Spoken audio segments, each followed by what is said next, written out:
How do you keep a team relentlessly focused on a collective shared outcome? Which advice you will provide for a young professional in Moldova? How can a leader improve his listening skills?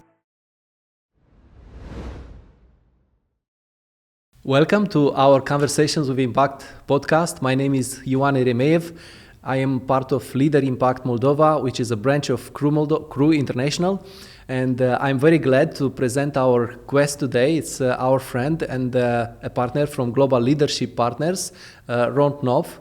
Ron Knopf has a huge experience in leadership, and we will learn a lot from him.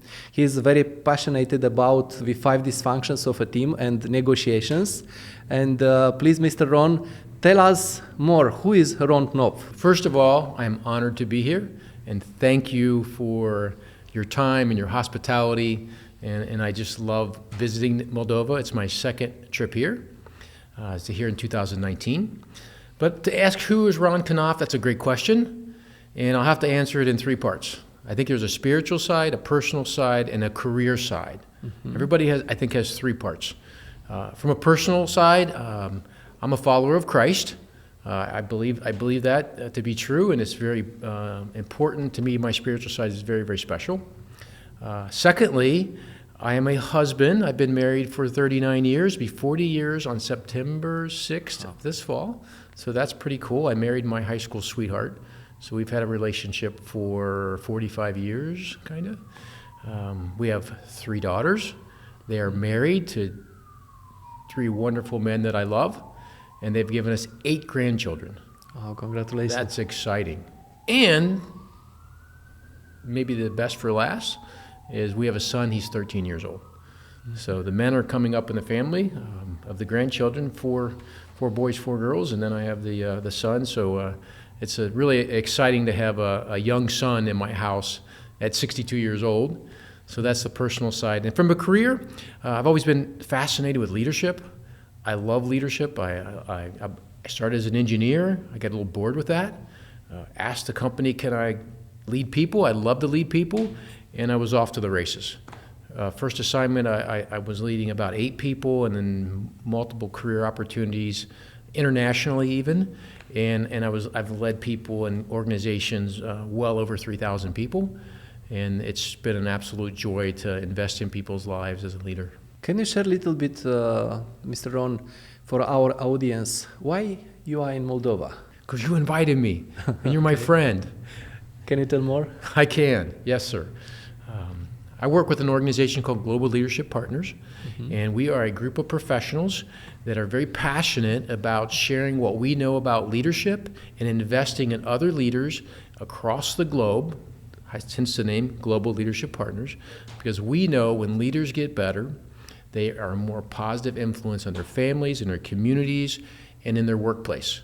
And so we partner with folks like Leader Impact, and we do that all over the world. We have many partners, and currently we are in 60 countries, and we have well over 100 speakers, and we enjoy what we do. And I wonder, sir, what was your highlight of this week, being in Moldova? Several highlights. The food is always good here. We were talking to my colleagues last night, and we were eating dinner, and every meal has been great. So Moldovans know how to cook and eat. This is very, very important. And I think people like to eat, so this has been a highlight. But really, just looking people in the eyes that I've known for 7 years, and we're still friends, and we just meet, hang out together, have a meal, talk, and just continue to grow the friendship. Tell us about your hobby. You did not mention it. So I have several hobbies. I love sports. I'm going to leave here and go to Utah to snowboard with my family, which I very much enjoy. But if I had to pick a hobby that I do more often, I love projects.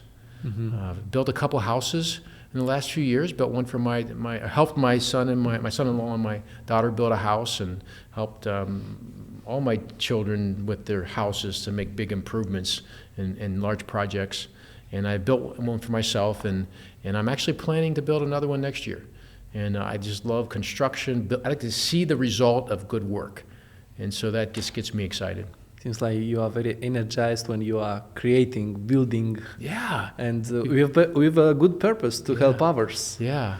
Yeah. Well, my wife's the creative one, or my daughters. Well, we could do it like this, make it look like that. Okay, we can do this however you want. Just let's go. And then everybody has input, so it's a lot of fun, and it helps people. Correct. Good point. Seems like you are working in a family like in a best teamwork. Yeah. Yeah, that's you are achieving a lot of. It's family's a because big of team, this. isn't it? It is. Yeah, thanks for sharing. And moving now to our main topic about 5 dysfunctions of a team. Yeah. I am also a fan of this book of Patrick Lencioni. I think 6 years ago I started the Leader Impact group, and one of our second book we studied in our group was Patrick Lencioni's book about organizational health. Sure. And I wonder how a leader or a team member can destroy the functionality of a team. You're going to start at the hard part. Yeah. It really comes down to trust. Do we care enough about people to be a bit vulnerable? Do we care enough about people to admit mistakes? I think the worst thing a team member can do is have so much pride that they don't admit mistakes, they don't say I'm sorry, and they don't ask for help. Because the reality is we all make mistakes, we all need help, and we need to be transparent in that regard so we can have really good conversations. Losing trust, it's killing your functionality of the team, yes? It is the foundation. You have to, leaders, I think one of the primary responsibilities of a leader is to cultivate and create an environment of trust in the organization. And that's the leader's responsibility. And if they understand that, they have a chance to building a great team. What else can kill the functionality of the team? You already mentioned about the absence of trust. I think from what I've seen, ego. Ego. When people have a bit of pride and they think they're special and they have an ego, they don't really communicate well. They don't listen well. They're not paying attention. They're not understanding what people are telling them. And the ego can be a major, major problem. And I've seen that in corporate America quite a bit, by the way, because people get rewarded and then they think they're special and they have a lot of results and they continue to think they're special. Then they think they're smarter than other people. And then the ego comes in and it's just absolutely destructive. You just mentioned about listening. How can a leader improve his listening skills? I like the idea, listen with your eyes. Oh, tell me more. Listen with your eyes. If I'm listening with my eyes, I'm paying attention. I'm not just hearing the words. I'm looking for body language. I'm looking for facial expressions. I'm trying to understand how the person really feels about what they're saying, which then allows me to ask better questions. And I might even, when someone's talking, say, this is what I think I heard you say. Tell me more. Now that does 2 things. Now I'm repeating what they said so they know I'm listening. And then I'm going deeper. Now they know I'm interested. Now I'm listening again. And if it really goes well, I can say, how'd that make you feel? Now I'm reaching a deeper connection. Now it's thinking, it's talking, it's reiterating, paying attention very carefully. But when I ask the feeling question, it really goes deep. Now, what happens is I get better information. Because when someone tells me how they feel, I know what it really means inside, and I really start to understand. Because why do we listen? It's to understand. First, dysfunctions. It's connected with trust, and you already mentioned about this. What is one small practical action a leader can take this week to encourage genuine vulnerability and trust on their team? Yeah, well, he needs to show vulnerability. This is absolutely essential. Coming from a large corporate world where leaders become leaders because they're very successful, but that doesn't mean they know everything. So if you ask people a question and say, how does this work? I don't understand. Help me understand. Now you're showing some bit of vulnerability Now, you might think you know, but clearly if you ask other people, you'll get better ideas. So I think it's that openness to ask questions, to develop the trust. And then I want to take it one step further. Trust people enough to let them make a decision. Give that up. It's a little scary because they might not make the right decision, but we have to let people decide. And one of the best things a leader can say when we're talking or the decision being made, if you trust them, go, you decide, and then let them. Very powerful. Oh, seems like from what you said, you are a leader which is asking questions more than telling people what to do. Yeah. Great. I think the very best leaders know how to do that. I don't know if I call myself the very best leaders, but I study the very best leaders. Okay. And what I have noticed about the people that I really admire, they listen 80% of the time, and they talk about 20% of the time. And I think it's proper because it shows people you care. It shows that you want to engage everyone, because what we're trying to do, we're trying to build a team. And if we're talking all the time, no engagement happening. Yeah, and I think Jim Collins said this, telling 20% of your time, and these 20% are asking questions. Yeah, that's the idea. You can lead people in a direction by asking questions. I might even know the direction. Clearly, I could say, these are the steps, but I could also ask questions and let the other person figure out the steps, and they might even be better than my ideas. And then I can always add what I think to the formula, but the questions allow people to think, and I believe, and our desires for folks in the organization that I work in, I want everybody to think. Always be thinking. It's following is good, but thinking is powerful. Yeah, and you mentioned you had the chance to learn from great leaders. Can you mention some names of your great leaders from whom you learn about leadership? And I'll name a big leader because I think he had a major impact on the Ford Motor Company. His name is Alan Mulally.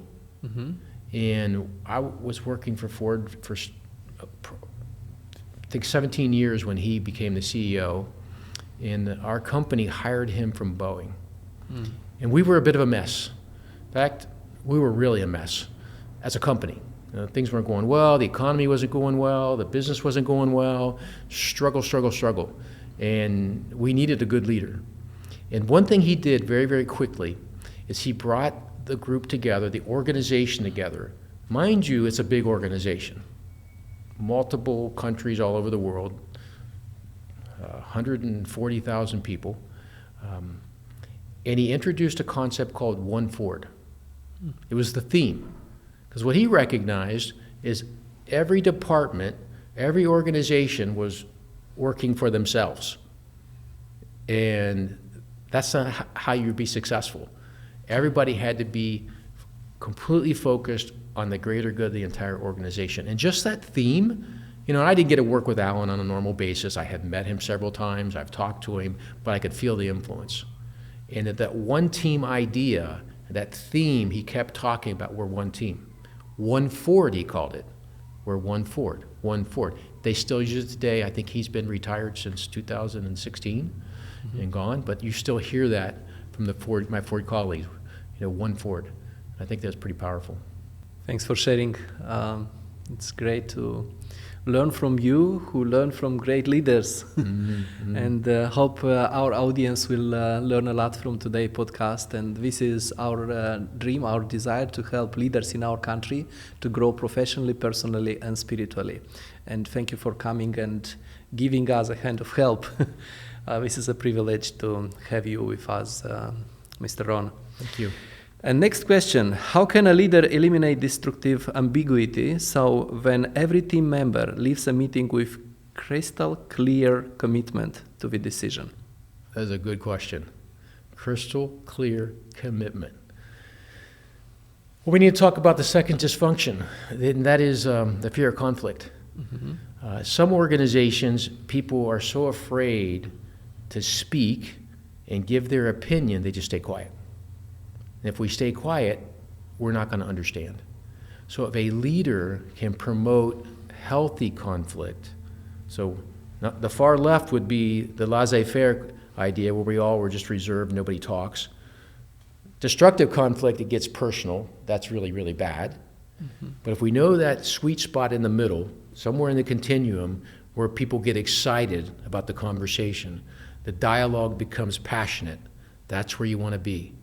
And the leader needs to promote that. And this is why. If we discuss it enough, we talk about it enough, we understand it. And it becomes very, very clear. So that becomes crystal clear in our mind. But also, if we allow everybody in the room to weigh in, and I think you've heard if you have to weigh in before you buy in, everybody is heard. Now, when everybody's heard, psychologically they will buy in. Now, we can't reach consensus. We can talk about it, we can debate it, we can discuss it, we can have a bit of conflict, but we're all not going to be 100% agreement with the decision. That would be consensus, never going to happen. But the psychological effect in a person's brain, if I'm heard, and at least I'm heard, I'm willing to buy in. And it works 100%, really does. Yeah, what is a personal attitude toward conflicts? Do you like conflicts? I love it. Tell me more about this. I think we've talked, I love negotiations. Yeah. And the negotiations, it's in a way a conflict. Now, I don't like conflicts where people get hurt. Right? That's a different conflict. Yeah. That's a fight. I mean, and then when I think of conflict, I mean, we have something that needs to be resolved. And it's worth resolving. And so if it's worth resolving, we're all going to have a better result on the other side. And so I get excited about the opportunity that happens on the other side of the resolution. That's why I like it. And it's a bit of a challenge. So we bring people in a room, we talk about it, we get ideas, we have to mine for meaning. It means we have to ask a lot of questions like, what do you think about that? What would be a better option? Why do you really like this idea? And why is it important to you? And then say, well, tell me more. How does it make you feel? And so I can mine for meaning so we can come up with a solution where everybody wins. And I know we always hear win-win. We want a win-win solution. We talk about that. But it really can't happen. But if we don't understand the underlying drive behind where people are at in a conflict, we'll never understand how to create a solution that people all enjoy. And so it's a challenge. And I love a challenge from a personal perspective. The bigger the challenge, the more excited I get. If you tell me something's impossible, it just really warms my heart, because how often do you get to do something impossible? Mm-hmm. Because really most things are not impossible. We just have to remember that. Yeah, I just remember you mentioned about this Steve Covey principle, win-to-win relationship. Yeah. Everybody is a winner, Yeah. Healthy relationship. Yeah. Yeah, it's important. Yeah. It's a frame of mind, actually. Mm-hmm. I want everyone to win, because win-lose is destructive. I don't want to win and you lose. The long-term relationship, there's no chance. But if we really care about both sides walking away with a solution that they're satisfied with, at least satisfied, or maybe even excited because we really care about how you walk away, the relationship is good. So the next time we have a conflict, it goes way better. Mm-hmm. You just mentioned, and if may I ask you something, you said, I like when somebody is telling it's not possible. They want to do this. It is connected somehow with your faith, because I found that in the Bible there is a verse saying there is nothing impossible for God. Uh-huh. There is some connection between you as a follower of Christ and this attitude towards things. Oh, we can make it work. We can make it be possible because of God. Or it was just my spontaneous thought now. And when you said that, it made me think of one thing: perspective. Mm-hmm. My faith gives me a perspective on life. I can look at this room, I can see things, but I feel like I can see beyond what's in front of me. Because there's a bigger picture. What's holding this universe together? And why? And how? And what does that mean long term? And what happens at the end of life? I have a very positive outlook on that. I have a hope inside of me that is not shakable. And so therefore, when I do see a problem, I think, okay, there's always hope. And maybe it's the transit. I hadn't thought about it till you just asked that question. It never occurred to me that the faith could have something to do with looking at problems. But I think faith gives hope, and hope is so, so powerful. Good question. Yeah. You're mining for meaning really well. So. Thank you. Let's move to the next question. What is the key to shifting accountability from being the leader's job to being a shared peer-to-peer responsibility? From a leader's job to shared to shared.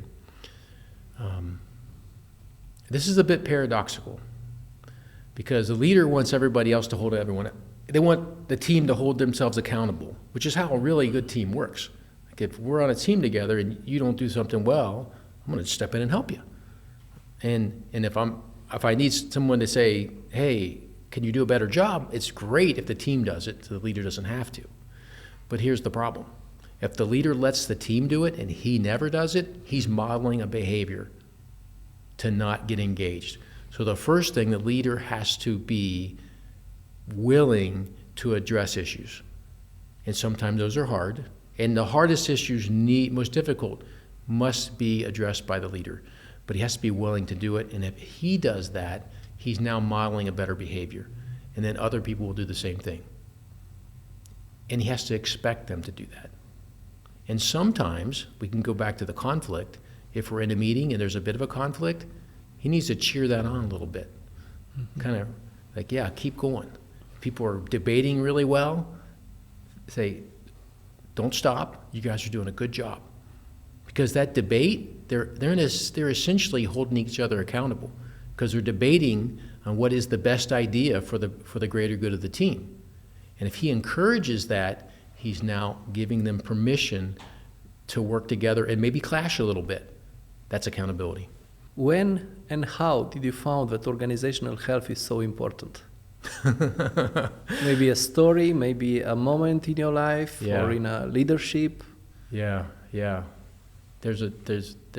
I discovered this actually in 2002, and I was working on a large team, and I was a senior leader, I might say the right word, a senior leader, a manager in an organization, and it was a very important manufacturing facility to the company, and we had terrible results. So ultimately you want really good results. That's why we're in business. We need to have good results. If we don't have good results, we have a poor business. And things were going terrible. And I could see the problem because I was new. I was just promoted. I could see people fighting. They were not getting along. Conflict was not productive. Conflict was destructive. And so I knew there were issues. And I was actually a little upset getting this promotion and working on a team. And it's not how I expected senior leaders to act. But they were acting very incorrectly. So it opened my eyes, and it's a long story, but try to bring it as tight as I can. We had a senior executive in the company saw what was going on, and he intervened. Mm-hmm. He brought us into a room, and for effect, he looked at the results, and he looked at this team of 6 leaders that were responsible for a $4 billion business to run it well, and we were not. And he fired us. He literally said, I want a new team in this room by the end of the week, and he walked out of the room. And it was silent because that's a little scary. And I was new. I mean, this is the first time I had worked at this level in the company, and nobody talked. The good news is he came back into the room, and he said, look, he said, you have an amazing facility. You have the best processes in the world. You have a fully trained team. You have every resource you need to be successful. And he looked at the plant manager at the time and he said, if I ever not given you everything you've asked for, you ask for money, we give you money. Anything you need. Because what you do is very important to our business. And he said, no, everything, we've got every resource. He said, then where's the problem? It's in this room. The leaders in this room are dysfunctional. They need to become a cohesive leadership team. First time I heard those words. And I didn't know who Pat Lencioni was. I didn't know about his book. I think he just had written it the year before.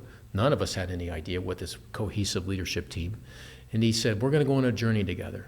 I'm going to invest in this team so you become a better, more cohesive leadership team.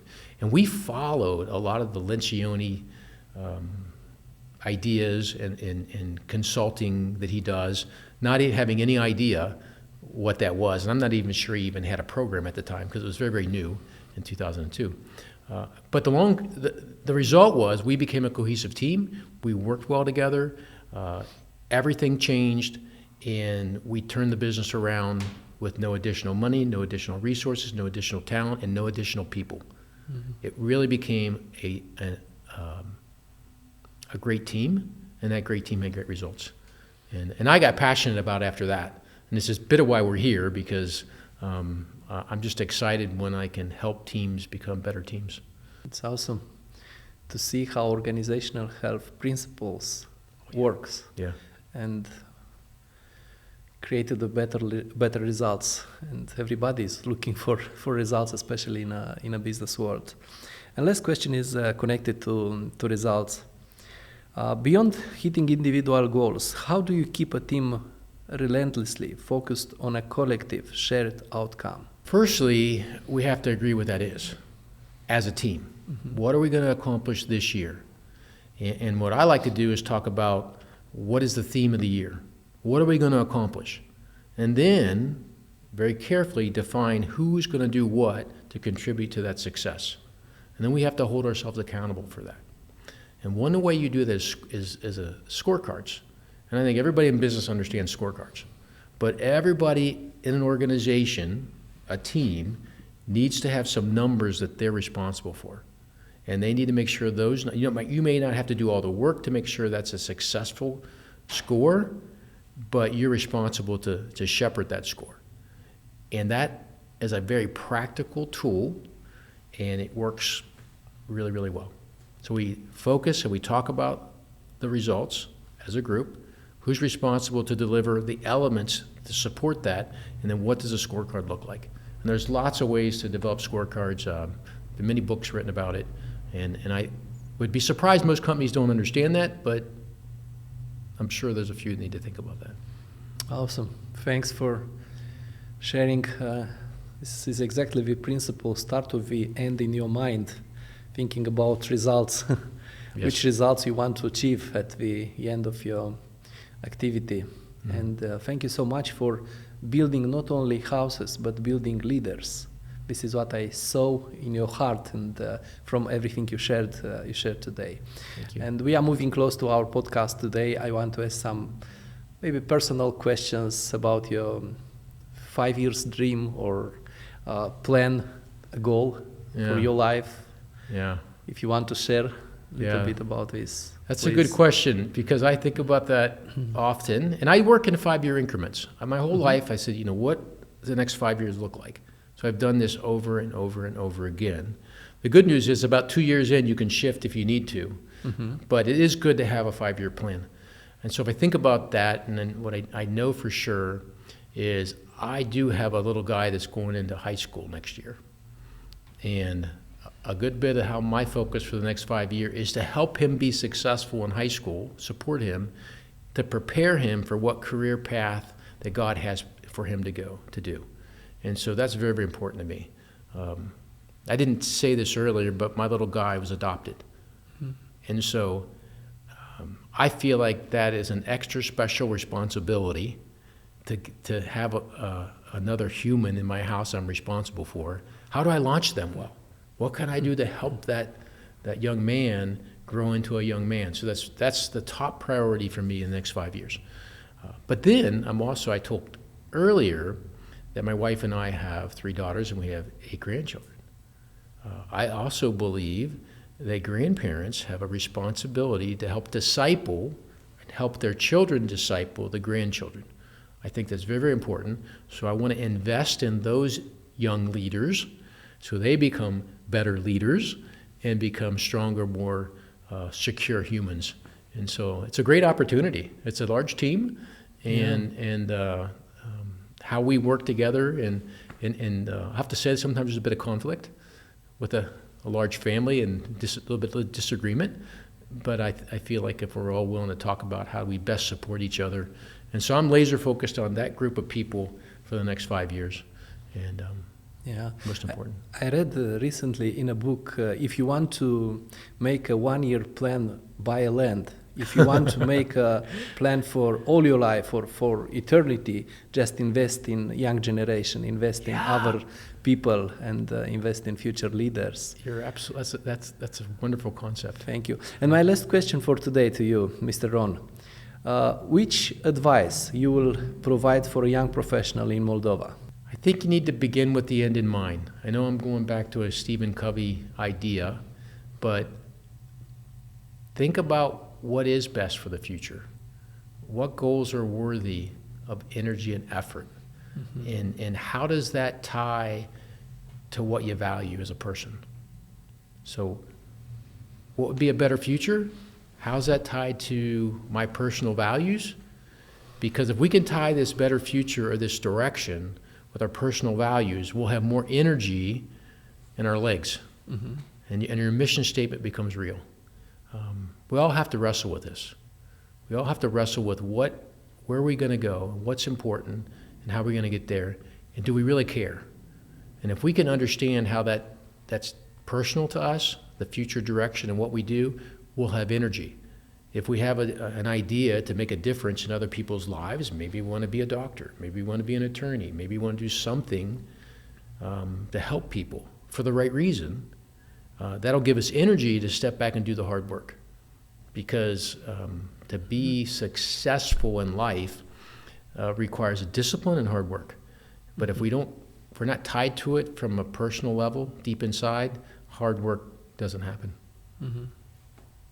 It's interesting what I observed in our country with young generation.